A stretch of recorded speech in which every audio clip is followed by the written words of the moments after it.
sobre dom de língua, se já cessou, se não cessou. Ainda é possível que aconteça, por exemplo, o processo que Paulo fala lá em Coríntios, de 2 ou 3 falarem com um intérprete? Existe língua dos anjos ou era sempre um idioma?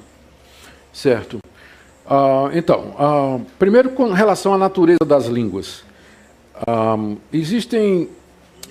Tudo depende da relação da primeira carta aos Coríntios com o livro de Atos. No livro de Atos, capítulo 2, você tem o registro da manifestação de línguas que aconteceu no dia de Pentecostes, quando o Espírito Santo veio sobre os que estavam reunidos. O registro diz que a multidão os ouvia falar nas línguas em que eles foram criados.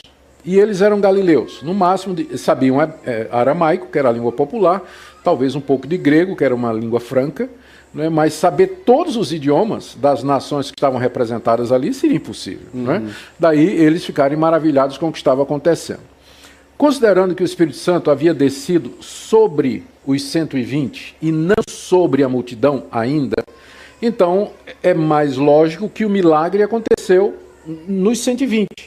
Ou seja, que eles realmente falaram em idiomas que eles nunca tinham aprendido.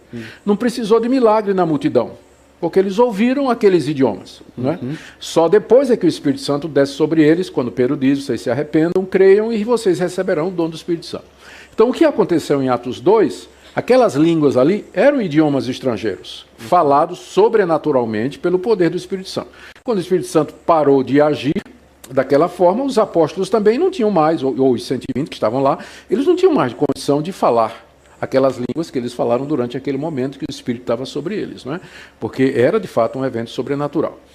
Se esse é o mesmo tipo de línguas que você tem em 1 Coríntios, então segue-se que o dom de línguas, referido por Paulo em 1 Coríntios 12, 1 Coríntios 13, 1 Coríntios 14, é a capacidade dada pelo Espírito Santo de você se expressar num idioma que você nunca aprendeu.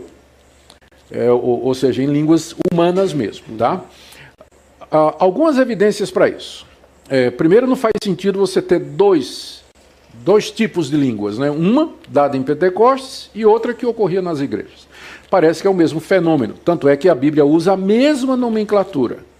A mesma palavra línguas, glossa, que é usada para descrever o que aconteceu em Atos, e a mesma palavra que é usada para descrever o fenômeno que acontece lá em Corinto. Né? Então, primeira coisa. Segunda evidência, lá em 1 Coríntios 13, Paulo se referindo ao dom de línguas, ele diz assim, ainda que eu falasse as línguas dos homens e dos anjos, se não tivesse amor, nada seria.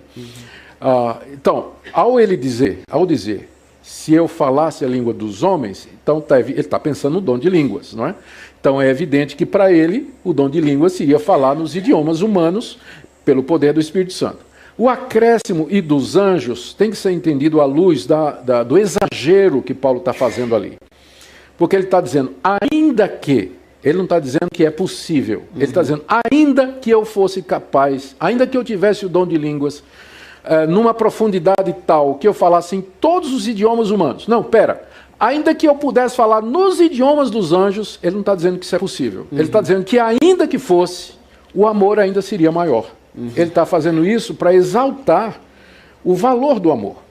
Então, essa passagem, que é a única que poderia dar a entender que as línguas são línguas angélicas, elas não provam isso. Porque Paulo não está dizendo que elas são faladas. Está aventando a hipótese de que, se isso acontecesse, ainda assim seria inferior ao amor.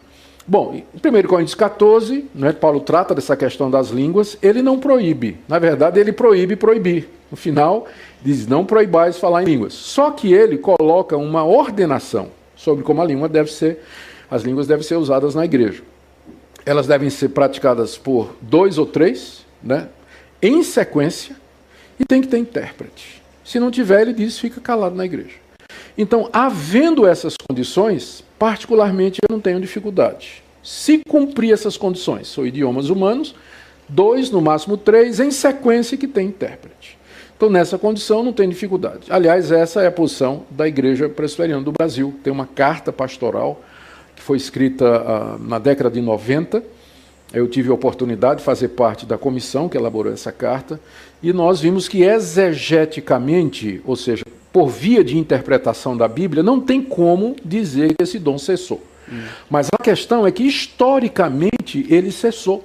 Já no segundo século. No quarto século, Crisóstomo, numa homilia que ele escreveu em 1 Coríntios, ele diz: o dom de línguas está há tanto tempo ausente entre nós que a gente nem sabe como é. Então, ele cessou na história. Então, quem tem o ônus de provar que o dom de língua está de volta é os irmãos que dizem que falam. E como é que eles vão provar isso? Tem que ser de acordo com o que está na Bíblia. Se não tiver de acordo com o que está na Bíblia, não vai me convencer, é claro. Não é? Então, não, Deus está dando o dom de línguas. Amém, irmão? Então, tem que ser como a Bíblia está dizendo, concorda? Né? Então, se não for de acordo com o que a Bíblia está dizendo, você que tem o ônus de provar que ele voltou o dom de línguas, porque ele estava ausente 2000 anos, então, não sou eu que tenho que desprovar, são eles que têm que provar que o dom voltou. E a condição é que esteja de acordo com o Novo Testamento. Se não tiver, desculpa, mas eu permaneço incrédulo, não sei se é a palavra.